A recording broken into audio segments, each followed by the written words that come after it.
प्रभु के नाम की स्तुति हो। हमारा विषय है मत्ती रचित सुसमाचार 12 अध्याय, उसका 1 से लेकर 8 वचन तक पढ़ेंगे।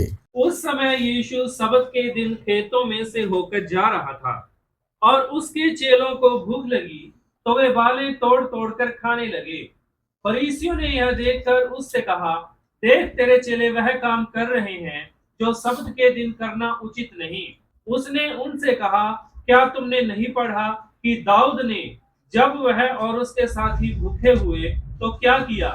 वह कैसे परमेश्वर के घर में गया और भेंट की रोटियां खाई, जिन्हें खाना ना तो उसे और ना उसके साथियों को पर केवल याजकों को उचित था।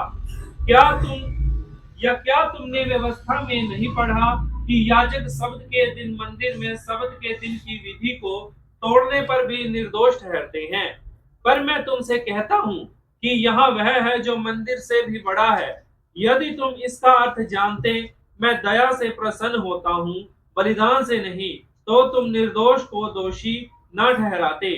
मनुष्य का पुत्र तो सबत के दिन का भी प्रभु है। हमारा विषय है प्रभु यीशु मसीह सबत का प्रभु। यीशु मसीह और उसके चेले सबत के दिन अर्थात विश्राम दिन जो परमेश्वर ने ठहराया, 6 दिन काम करो, 7वें दिन क्या करो? विश्राम करो। उस 7वें दिन में प्रभु यीशु और उसके चेले एक जगह से होकर निकल रहे हैं, जा रहे हैं, खेतों के बीच में से जा रहे हैं। और उसके चेलों को भूख लगी, भूखे थे चेले, और उन्होंने बालें तोड़ तोड़ कर खाना शुरू किया। और जब फरीसियों ने यह देखा तो देखकर यीशु मसीह से कहने लगे, देख तेरे चेले वह काम कर रहे हैं जो सबत के दिन करना उचित नहीं। सबत के दिन खेत में हंसुआ चलाना उचित नहीं है, लेकिन चेले हंसुआ नहीं चला रहे हैं। क्या चला रहे हैं? सिर्फ हाथ से बालों को क्या कर रहे हैं? मसल रहे हैं। लेकिन फरीसियों ने उसको क्या बना लिया? रस्सी का सांप, हंसुआ चला रहे हैं। वचन क्या कहता है? व्यवस्था विवरण 23 का 24 और 25। जब तू किसी दूसरे की दाख की बारी में जाए, तब पेट भर मनमाने दाख खा तो खा, परंतु अपने पात्र में कुछ न रखना। और जब तू किसी दूसरे के खड़े खेत में जाए, तब तू हाथ से बालें तोड़ सकता है, परंतु किसी दूसरे के खड़े खेत पर हंसुआ न लगाना। परमेश्वर का वचन सबत के विषय में हम आगे सीखेंगे, लेकिन मानव मूल्यों पर बहुत अधिक फोकस करता है। प्रभु क्या कहते हैं? तू किसी दाख की बारी से जा रहा है। ये इजरायली के लिए है नियम। हमारे लोग अक्सर बोलते हैं खाने पीने में क्या चोरी। ये किसके लिए नियम है? इजरायली लोगों के लिए, क्योंकि खेत के मालिक को भी प्रभु की आज्ञा है कि खाने देना है। और एक आम व्यक्ति जिसको भूख लगी है, उसको लिमिट दी गई है कि तू दाख की बारी में है या गेहूं के खेत में है या जहां भी कोई चीज खाई जा सकती है, खाने लायक है, तो तू उसको खा सकता है। लेकिन सिर्फ खा सकता है, बटोर कर ले जा नहीं सकता। अगर तुझे भूख लगी है तो तू खा सकता है, बाले मसल कर खा सकता है। यहां सबत के दिन का कोई विषय नहीं है। मैं सबत के दिन पे भी आता हूं, लेकिन यहां जिस बात पर मैं फोकस करना चाहता हूं, प्रभु इस बात को गंभीरता से लेते हैं कि अगर कोई भूखा है तो उसको भोजन मिलना चाहिए। इसलिए एक एक खेत से दूसरे को खाने की क्या दे रहा है? इजाजत दे रहा है, अनुमति दे रहा है। हम नहीं किसी के खेत में जा सकते, इजराइल नहीं है। हंसुआ लगाना और बाल को मींज कर या बाल को तोड़कर मथकर खाना, दोनों दो हैं। फरीसी क्या कर रहे हैं? फरीसी बाल को मसल कर उसमें से दाने निकालकर खाने को हंसुआ चलाने के बराबर गिन रहे हैं। और यीशु मसीह को बोल रहे हैं, देखो व्यवस्था टूट गई। जबकि व्यवस्था में ये नियम है कि हम ऐसा कर सकते हैं। ऊपर से सबत का दिन आ गया, चलो नॉर्मली तो कर सकते थे, लेकिन अब उनके पास लॉजिक क्या है कि सबत का दिन है, सबत के दिन हम कोई काम नहीं कर सकते। हंसुआ नहीं चलाया, सिर्फ मसलकर बालें क्या की हैं? खाई हैं, भूख लगी थी। तो यीशु मसीह ने आगे से उत्तर क्या दिया? मत्ती 12 अध्याय उसका 2 और 3। फरीसियों ने यह देखकर उससे कहा, देख तेरे चेले वह काम कर रहे हैं जो सबत के दिन करना उचित नहीं। उसने उनसे कहा, क्या तुमने नहीं पढ़ा कि दाऊद ने जब वह और उसके साथी भूखे हुए तो क्या किया? वह कैसे परमेश्वर के घर में गया और भेंट की रोटियां खाई, जिन्हें खाना ना तो उसे और ना उसके साथियों को पर केवल याजकों को उचित था। हाँ, ध्यान दीजिएगा। अब प्रभु यीशु मसीह क्या कहते हैं? दाऊद, जिसको इजरायली बहुत मानते हैं, परमेश्वर के मन का व्यक्ति, उसको तो यह धर्मी नहीं कह सकते। उसका एग्जाम्पल दे रहा है। दाऊद जब भूखा था तो मंदिर में गया। वो दिन कौन सा था? सब्त का दिन था। उस बात को कैसे हम क्लियर करेंगे? पढ़ेंगे जरा। गिनती 28 अध्याय 9 और 10। फिर विश्राम दिन को 2 निर्दोष भेड़ के 1 साल के नर बच्चे और अन्न बलि के लिए तेल से सना हुआ एपा 10वां अंश मैदा अर्घ समेत चढ़ाना। नित्य होम बलि और उसके अर्घ के अलावा प्रत्येक विश्राम दिन का यही होम बलि ठहरा है। हाँ, 18 और 19 भी पढ़े। पहले दिन पवित्र सभा हो और उस दिन परिश्रम का कोई काम ना किया जाए।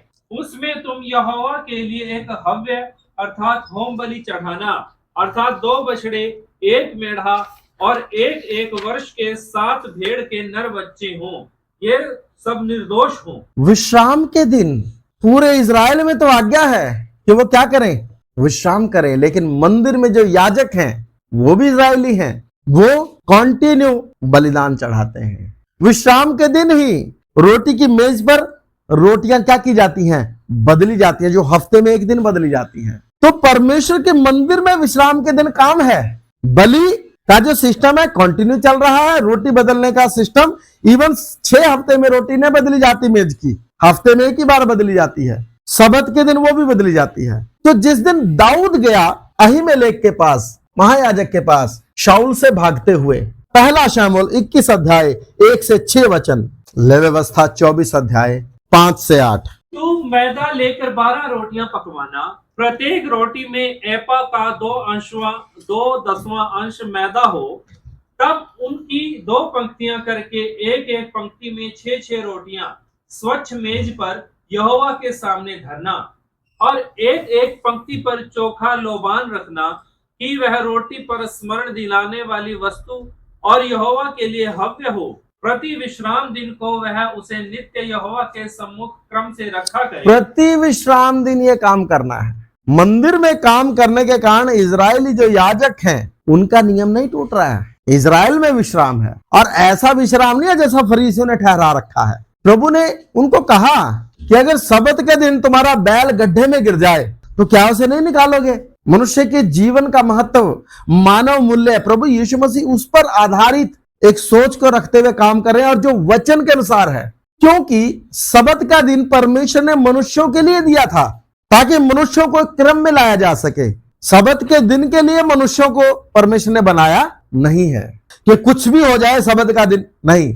पर प्रति विश्राम दिन को वह उसे नित्य यहोवा के सन्मुख क्रम से रखा करे। यह सदा की वाचा की रीति इजरायलियों की ओर से हुआ करे, और वह हारून और उसके पुत्रों की होगी, और वे उसको किसी पवित्र स्थान में खाएं, क्योंकि वह यहोवा के हव्य में से सदा की विधि के अनुसार हारून के लिए परम पवित्र वस्तु ठहरी है। पहला शमूएल उसका 21 अध्याय 1 से 6। तब दाऊद नोब को गया और अहीमेलेक याजक के पास आया, और अहीमेलेक दाऊद से भेंट करने को थरथराता हुआ निकला और उससे पूछा, क्या कारण है कि तू अकेला है और तेरे साथ कोई नहीं?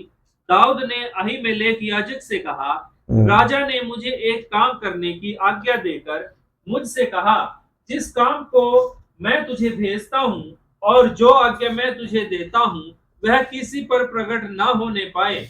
और मैंने जवानों को फलाने स्थान पर जाने को समझाया है। अब तेरे हाथ में क्या है? 5 रोटी या जो कुछ मिले उसे मेरे हाथ में दे। याजक ने दाऊद से कहा, मेरे पास साधारण रोटी तो नहीं है, केवल पवित्र रोटी है।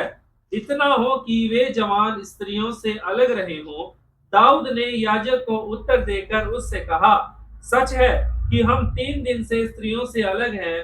फिर जब मैं निकलता हूँ तब जवानों के बर्तन पवित्र होते हैं। यद्यपि यात्रा साधारण होती है तो आज उनके बर्तन अवश्य ही पवित्र होंगे।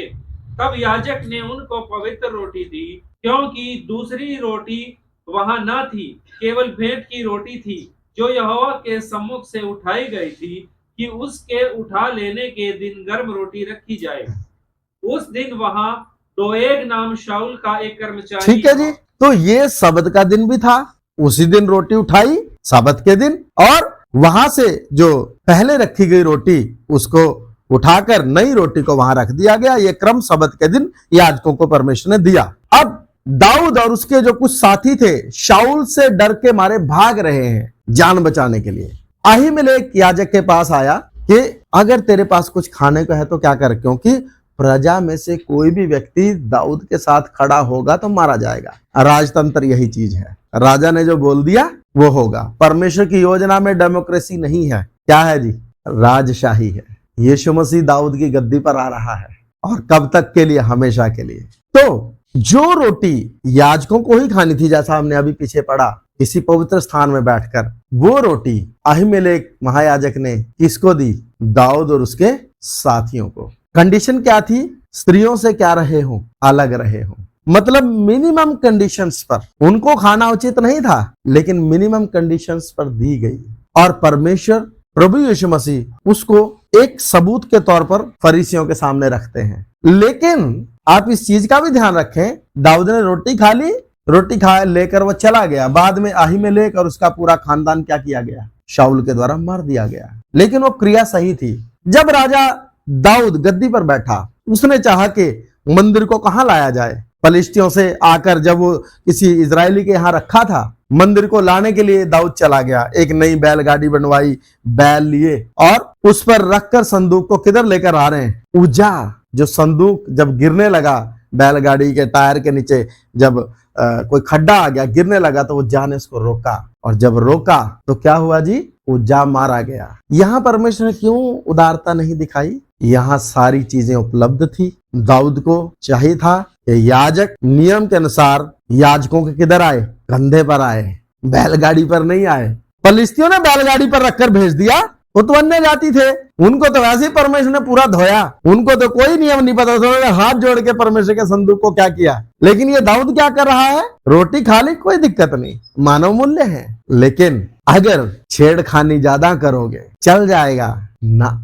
उदार है लेकिन व्यवस्था का परमेश्वर है। तब दाऊद को समझ आई। उसके बाद दाऊद को फिर ज्यादा ही समझ आई। उसने फिर पूरा सिस्टम बनाया, 24 दल बनाए याजकों के। वो सिस्टम आज भी इजराइल में है।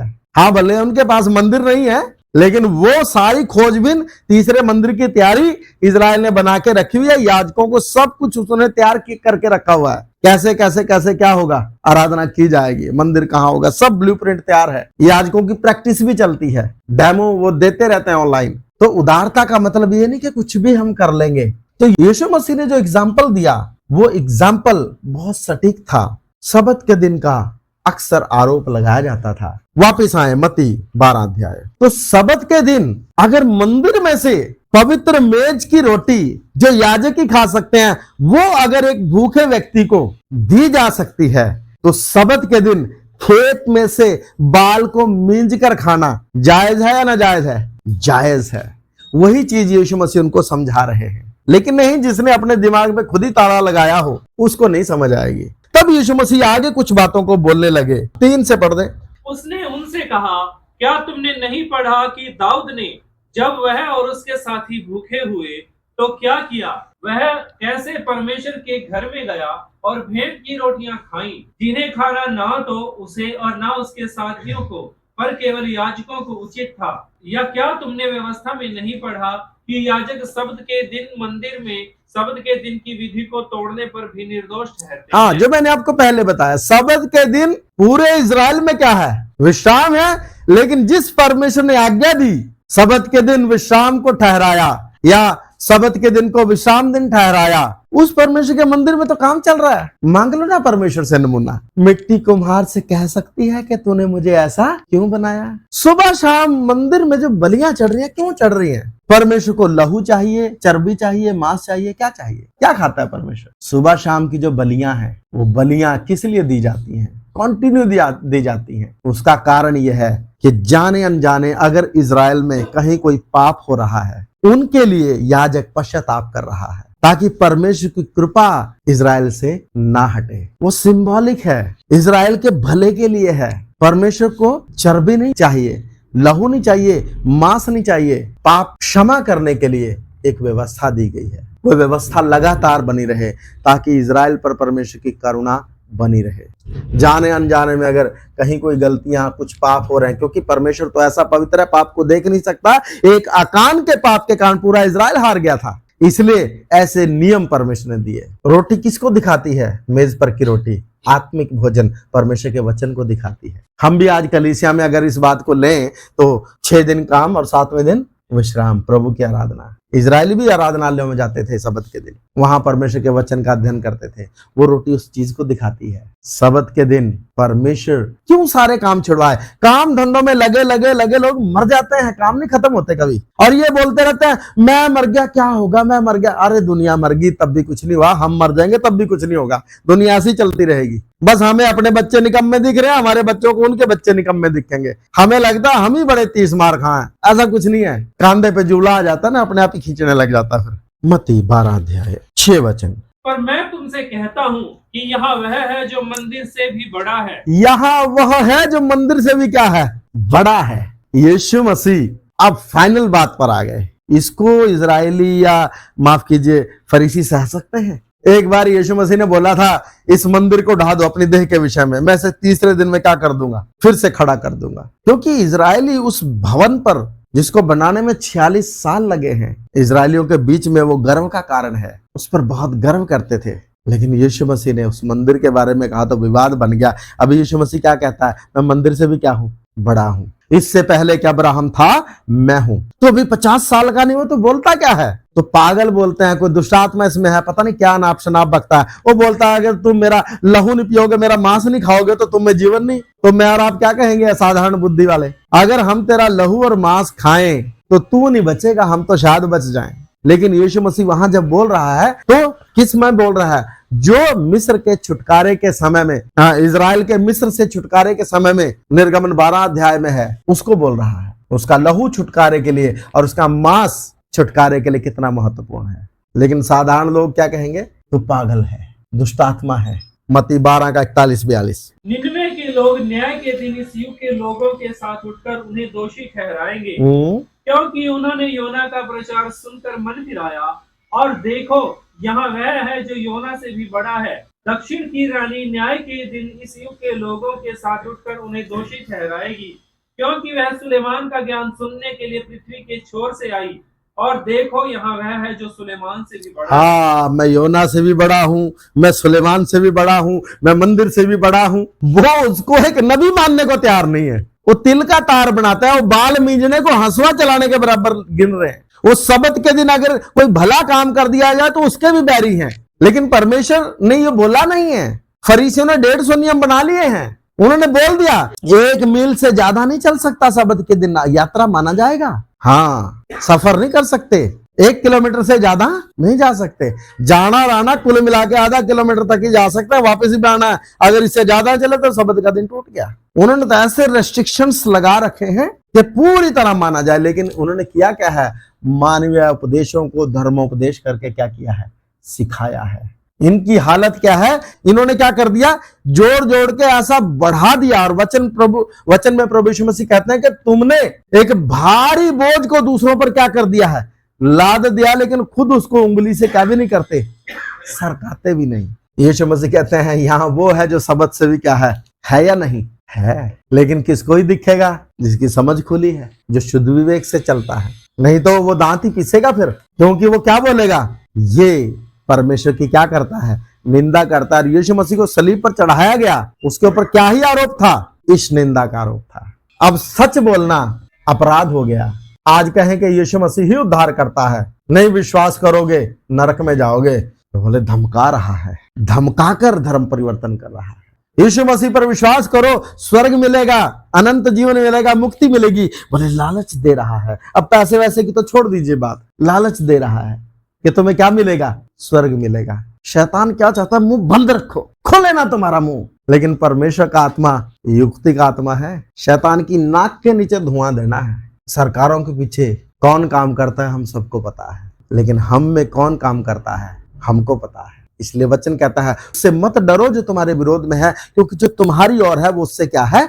बड़ा है। प्रभु कहते हैं मैं मंदिर से बड़ा हूं, पर मैं तुमसे कहता हूं कि यहाँ वह है जो मंदिर से भी बड़ा है, योना से भी बड़ा है। अब्राहम से भी पहले का है, जहां से यहूदियों की क्या हुई है, शुरुआत हुई है। सुलेमान से भी बड़ा है, जिनको इजरायली मानते हैं। लेकिन क्या यीशु की बातों को लोगों ने मान लिया? नूह के समय में भी नूह बोलता था बारिश आएगी, तब तक बारिश नहीं आई थी तो लोग मजाक उड़ाते थे। ऐसे भी कभी हुआ है? आज हम बोलते हैं यीशु मसीह आएगा बादलों पर, तो लोग बोलते हैं इनका दिमाग खराब है, माइंड वॉश कर दिया इनका। ऐसे कभी ऊपर से मर के ऊपर गए ये तो सुना है, जाते तो खैर देखे नहीं, लोग यही बोलते होंगे ना। लेकिन ऊपर से कोई आएगा, इनका दिमाग क्या है, खराब है। जो कभी नहीं हुआ वो होगा, क्योंकि परमेश्वर का वचन कहता है मनुष्य के लिए असंभव है, लेकिन परमेश्वर के लिए सब कुछ क्या है, संभव। मनुष्य अपनी बुद्धि से सोचता ही रहेगा ऐसे नहीं हो सकता, वैसे नहीं हो सकता, लेकिन सब होगा, क्योंकि परमेश्वर के लिए सब क्या है, संभव है। जब बारिश कभी नहीं आई थी, जब पहली बार बारिश आई थी,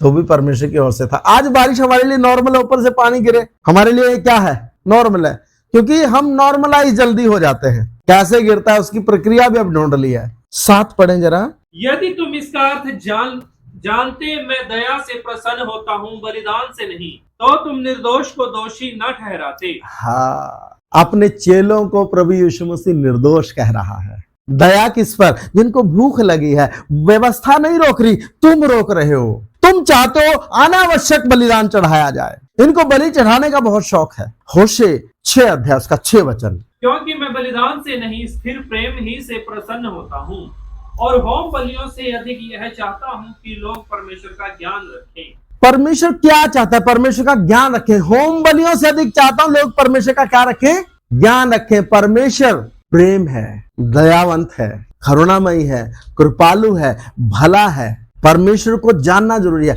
व्यवस्था पढ़कर कई बार लोग डर जाते हैं, लगता है कि परमेश्वर तो बहुत क्या है, कठोर है। लेकिन जो परमेश्वर ने नियम दिए हैं, उन नियमों से उसके हृदय का क्या चलता है, पता चलता है। जो कुछ हम बोलते हैं हमारे मन का क्या है, वो दर्पण है। हमारे मन को प्रकट करता है हमारे मुंह से निकलने वाले शब्द, हमारी टोन कैसी है। कई लोग ऐसे चलते हैं जैसे कई जिलों के मालिक हों, बोल जाएंगे तो एक आधा जिला कम हो जाएगा। ऐसे भी हैं कुछ लोग जिनको प्यार से बोलना आता नहीं है। थोड़ा सा पैसा मुट्ठी में आ जाए बस दिमाग में भी गर्मी चढ़ जाए। परमेश्वर से सीख लो भाई साहब। सर्वशक्तिमान, सर्वव्यापी, सनातन काल का सृष्टिकर्ता, सर्वज्ञानी है, तो भी कहता है मुझसे सीखो मैं नम्र और मन में क्या हूं, दीन हूं। हम किस चीज का घमंड करें? हम परमेश्वर का ज्ञान रखें, क्योंकि वो दया चाहता है, वो करुणा चाहता है। वचन एक जगह कहता है कि तेरा परमेश्वर तुझसे इससे अधिक और क्या चाहता है कि तू परमेश्वर के सन्मुख दीनता से चले, नम्रता से चले। नम्र का मतलब आज्ञाकारिता, परमेश्वर की प्रभुताओं के अधीन रहने वाला व्यक्ति। और फिर अंत में आए मत्ती 12 अध्याय उसका 8 वचन पढ़ के समाप्त करते हैं। मनुष्य का पुत्र तो शब्द के दिन का भी प्रभु है। पहले बोलता है मैं मंदिर से बड़ा हूं, क्योंकि वो खुद कौन है, देहधारी परमेश्वर। फिर बोलता है शब्द के दिन का भी क्या हूं। बात ही खत्म कर दी, ऐसे है, गलत है, सलत है, ये है, वो है। प्रभु ने क्या बोला? मंदिर में भी तो व्यवस्था के दिन क्या होता है, काम होता है। दाऊद ने जाकर उधर पवित्र मेज की क्या खाई है, रोटियां खाई हैं। दाऊद को दोषी ठहराएंगे? नहीं। अहीमेलेक महायाजक ने गलती की? नहीं। वो कार्य तर्क संगत था, बिल्कुल सही, उसको फरीसी इनकार। लेकिन प्रभु यीशु मसीह सारी बात को खत्म करते हैं और क्या बोलते हैं? मनुष्य का पुत्र शब्द का भी क्या है, प्रभु, और वो है। कोई विश्वास करे ना करे, यीशु मसीह सत्य है और उसने सत्य पर क्या दी है, गवाही दी है। तुम्हारे सारे तर्क बुनियाद से रहित हैं, अर्थहीन हैं, सिर्फ विवाद उत्पन्न करने वाले हैं। लेकिन यीशु मसीह ने तर्कों के साथ उस बात को सामने रख दिया, और हम इस बात को आज अच्छी तरह जानते हैं कि हमारा प्रभु शब्द का प्रभु है। सब कुछ उसके लिए, उसी के द्वारा, उसी की महिमा के लिए क्या किया गया है, सृजा गया है। कोई वस्तु उसके बिना नहीं, सब कुछ उसके द्वारा उत्पन्न हुआ है। तो वो शब्द का भी क्या है, प्रभु है। आज हमारे लिए मुश्किल नहीं है।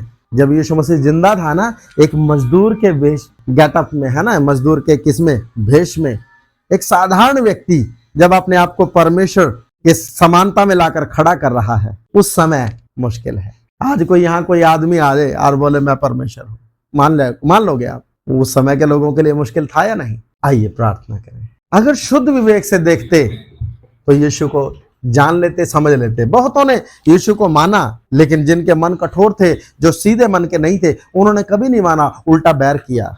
यीशु तो सत्य की गवाही दिया। हालेलुया। आइए प्रार्थना करें। प्यारे खुदावंद, कुछ समय आपके वचनों को सीखा है, आपकी उपस्थिति हमारे मध्य रही। प्रभु, इन वचनों के अनुसार हमें आपके उस सर्वाधिकार को अपने जीवन में काम करने के लिए, आपके उस प्रभुत्व को अपने जीवन में प्रभुता करने के लिए अपने आप को पूरी रीति से सौंपने के लिए सहायता कर, और परमेश्वर के वास्तविक ज्ञान और समझ को अपने हृदयों में रखे कृपा दें। यीशु मसीह के नाम में आमीन।